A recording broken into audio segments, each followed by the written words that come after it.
अपना भाई तो सही से लोगों को मिलता नहीं है। हमारे इस देश के मुस्लिम महिलाओं को अब एक अच्छे से भाई मिल गए हैं।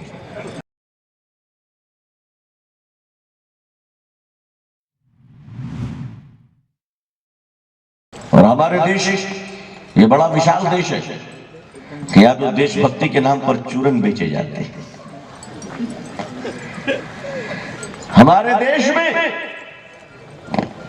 अब देशभक्ति के नाम पर साबुन और तेल बेचे जा रहे हैं। हमारे देश में देशभक्ति के नाम पर कुकर, प्लेट, आटा, मैदा, मैगी बेचे जा रहे हैं। चाइना की मशीनों में बनाकर देशभक्ति के पराठे निकाले जा रहे हैं। अजीजान मिल्लत, हमें किसी के कारोबार से कोई दुश्मनी नहीं है, लेकिन बात जब हिंदुस्तान के तिनके की तबाही आएगी तो खुदा की कसम न कल खामोश बैठे थे, न आज खामोश बैठेंगे। हमारा इतिहास गवाह है, लेकिन हमें बोलना पड़ता है। हमारी मजबूरी क्यों है बोलने पर? हम मजबूर क्यों हैं? हमें उस वक्त बोलना पड़ता है कि जब टेलीविजन के डब्बे पे बैठा हुआ एंकर भयंकर बन जाए और इस देश का सन्यासी सत्यानाशी बनने पर मजबूर हो जाए, उस वक्त हमें आवाज बुलंद करनी पड़ती है। जब सुप्रीम कोर्ट के जज बाहर निकलकर प्रेस कॉन्फ्रेंस करे और कहे कि लोकतंत्र खतरे में है, हमें उस वक्त बाहर निकलकर आवाज बुलंद करनी पड़ती है।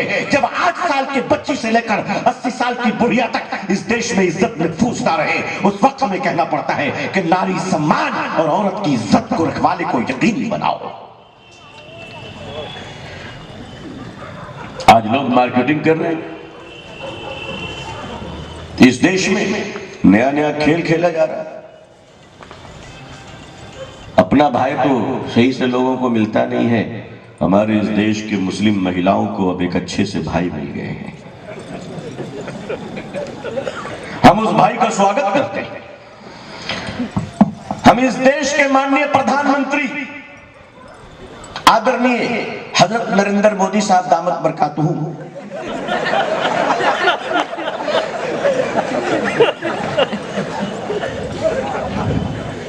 मुस्लिम समाज में उनके बहनों का ईश्वर के अवतार और भाई बनने पर हम उनको मुबारकबाद देते हैं। हम उनका स्वागत करते हैं। भाई बनना बुरा नहीं है। हम आपके भाई, आप हमारे भाई हैं और इंशाअल्लाह भाई बनकर ही रहेंगे। अरे आज हम हैं, कल नहीं रहेंगे। सरकारें आती जाती हैं, मगर देश है और देश रहेगा इंशाअल्लाह। हम ऐसे पेड़ इस देश में जरूर लगाएंगे जिसका फल आने वाली जनरेशन खाएगी,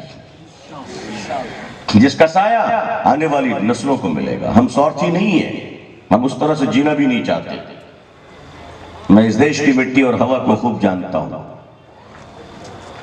मैं तो सीमेंटेड इंडियन हूं, सीमेंटेड, कहीं से कोई सुराख भी नहीं। लेकिन जब नए भाई साहब आकर कहते हैं कि इस देश में मुस्लिम महिलाओं पर अत्याचार हो रहा है और टीवी के एंकर भयंकर बनकर उसको ऐसा लेते हैं कि सुबह से शाम तक तलाक तलाक तलाक तलाक तलाक तलाक, इस तरह मार्केटिंग की गई भारत में तलाक को, जैसे तलाक से बड़ी कोई समस्या इस देश में है ही नहीं है।